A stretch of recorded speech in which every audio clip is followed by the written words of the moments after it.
Hi, this is Dennis with Second Chance Tackle, and it's that time again to kind of review what reels have recently come in, whether they've been dropped off or whether they've been sent in from afar. We're going to take a look at what reels recently arrived in my shop, which ones are in for service and repair, maybe a little bit about the reel themselves, and which ones I plan to do as upcoming YouTube videos. Well, before we get started, I want to encourage you to subscribe to my channel if you like to see how fishing reels work, how they're serviced and repaired, maybe learn for yourself, maybe help you along in kind of starting a hobby or maybe even a small business. And well, I'm just passing along general information to you about well, the machinery that keeps the fishing business alive. So if you like that, please subscribe. If you do subscribe, please use the notification button. That'll let you know when I'm working on fishing reels that have been posted to YouTube, and you'll have the opportunity to see if that's one that interests you that you'd like to learn more about. Well, the first one is a drop-off. It comes from Len.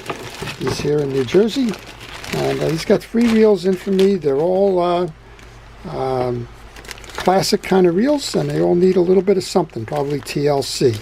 So the first one is a Calcutta 400. I have a lot of Calcutta 400s and like in my library. This one says it just needs some TLC, some deep clean. There's a noise when you're retrieving. That usually means that the bearings are going dry. Sometimes it might be that the line guide is an issue. The pawl might not be clearing the tracks conveniently enough. We'll have to see. Same thing here. We have a Shimano Trinidad. I think it's the Shimano Trinidad. And this one, it says the same thing, just needs a good deep cleaning. It's a nice reel. This is one that I like a lot. It's got a narrow frame and high-speed gear. So I think I don't have the Trinidad in my library as a service video. So I will try to do that one as a video in the upcoming week or so. Last one here is a Dialexa. It's the WN. We got a couple of things going on here, don't we? We got a serious rub going on in the spool, and it's not because the spool isn't adjusted properly. Yeah, there's something rubbing in here.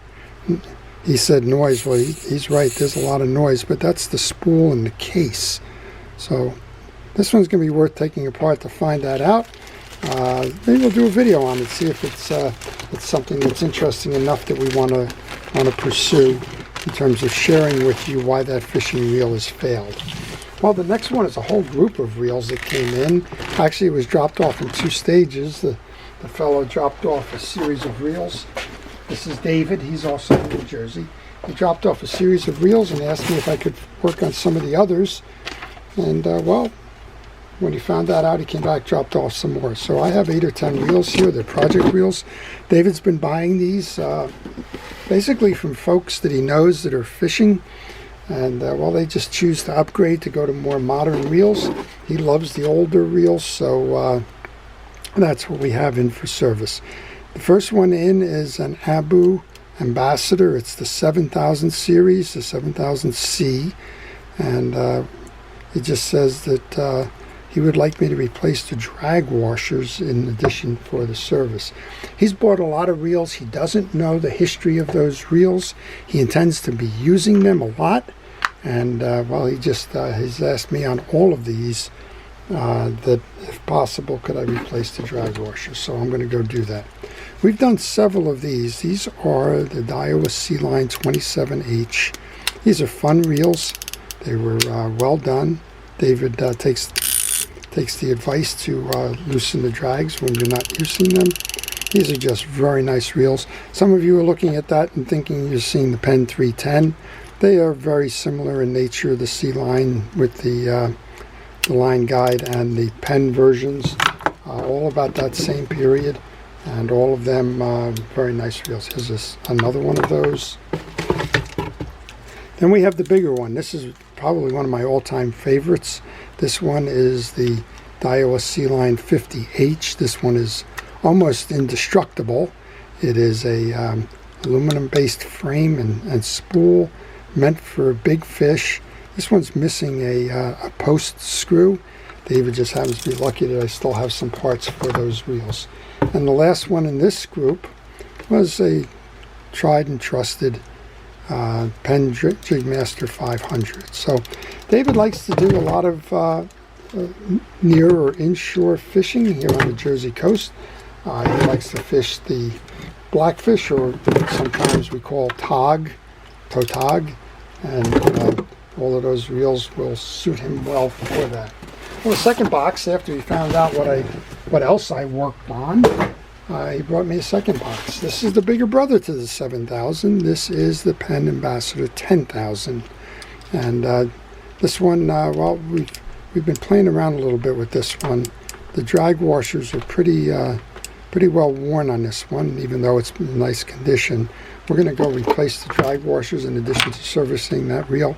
I am not sure if I have a video on that one, so if I don't, I certainly will do that. A couple more Ambassadors then. The 6500 C3. The 6500 C3, more modern version. The, well, 6500 C3. He's consistent. 3 different versions of the 6500 C3. All of them great reels, and all of these made in Sweden. And those of you that watch the channel know I kind of am prejudiced to the Swedish versions versus the Chinese versions. I don't recommend anybody rush out and get the Chinese made reels. Last one he got, he has is the International Baitcaster, the 975. Nice reel. And he said he just recently acquired this one. Can I tune it up for him? I did notice there's a little bit of a skip going on here. You'll see as I try to spin the spool, it kind of jerks. And it might just be dried grease. You can see that there's a lot of stuff that hasn't been cleaned off. Some of the superficial cleaning has been done, but you get into cracks and crevices like this, probably when we pull the screw, we'll see that there's salt remaining in there as well. And sometimes that lodges up here. This is a very dry reel. You can see on the worm gear, that seems to be where it's struggling. If I turn it very small, very slow, I can feel it. And well, we're just going to have to get underneath that, see what's going on there. So he's going to keep me entertained with his projects. And another project that just came in from Hugh. Hugh is down in Florida. And Hugh has sent me 3 reels that, well, I'll probably do a video on real quickly to find out what's going on with these reels. Hugh sent the reels and said, can you do a diagnosis on them? Tell me if they're worth repairing. Well, generally speaking, when you get Spinfisher reels, they are worth repairing. The question is always about, are the parts available to repair them? And the first one up, I think, is a 4200 maybe. 420 SS. So this is the earlier version of the 4200. And, well, you can hear just by the creak on that knob that it hasn't been serviced in a while.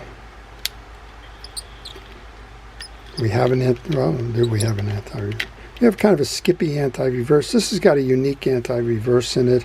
It runs off the main gear in the back. We should be able to fix this one. It seems to be fine. We'll get to that. Take a look at the second one in. I think he said he was sending a 7500 and a 9500. Yeah, here's your 9500.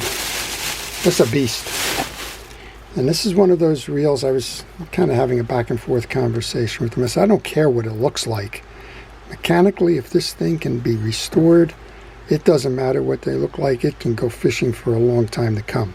Now, this, I don't normally repaint reels, but I would probably recommend that you go get a can of spray paint if that's if this can be fixed, and get rid of all of this chipping paint here, and well, restore it. Right now it looks like it's been sitting on the bottom of the ocean in Davy Jones' locker for a while, and here you go, it turns. Now there's a skip going here. I'm going to bet that's dried grease. I'm just checking the, where does it skip? Yeah, see how it's always skipping here. Watch. It gets hung right there. That means that something's going on in the main gear. The main gear is one rotation, and the pinion gear is several. In this case, the gear ratio on it, maybe 5 to 1, let's say. So that pinion gear is turning 5 times. So if you had a skip, skip, skip, skip, skip, if it was skipping 5 times, it would mean there's a problem with the pinion gear. However, this one, always there. So something's going on the main gear with this one. Yep, as soon as you get back there, it doesn't matter what the height of that spool is. Yeah, it just sticks right there. So something's going on in the teeth of this reel that's causing the issue. Maybe it's a bend, maybe it's a broken tooth. Maybe it can get cleaned out, maybe, well, maybe it can't. Kind of interesting. All right, we're going to see what we can do with that one. I think I'll do a video on it because we'll try and find out what's going on there. Funny thing with this reel, despite it being huge, it has the drag system of the smaller reels. And I think the other one is the 7500. And if I remember this one, it might be missing a handle. So this is the newer one. This is the Penn 7500 SSM. And other than missing the handle, I think it's probably okay. Yeah, the ratio on these reels is 4.6 to 1. Nice condition, he asked me, and there's 2 handles available for this one. You can get the handle from Penn, very expensive proposition. It runs about $60. Or you can go to an aftermarket handle, and Gomexus of all makes that screwed in aftermarket handle for that reel at about half the price. So we're going to see what we can do on those, and we're going to see what we can do to get these reels out there fishing again. I think all of those can be given a second chance. As I mentioned, cosmetically, we may have an issue with that one, but cosmetics can be addressed. Okay, looks like a fun workload for the week, and of course, there's some others, but these are the ones I chose to share with you. Again, if you want to see them, the best way to do that is make sure you're subscribed. And if you do subscribe, make sure that you hit that notification button so that you know when I'm posting. I want to take a moment to thank our police, fire, safety, and rescue folks for everything it is that they do and for keeping us safe. And I want to thank everybody for watching, for subscribing, for making this channel what it is. This is Dennis with Second Chance Tackle. Have a great day.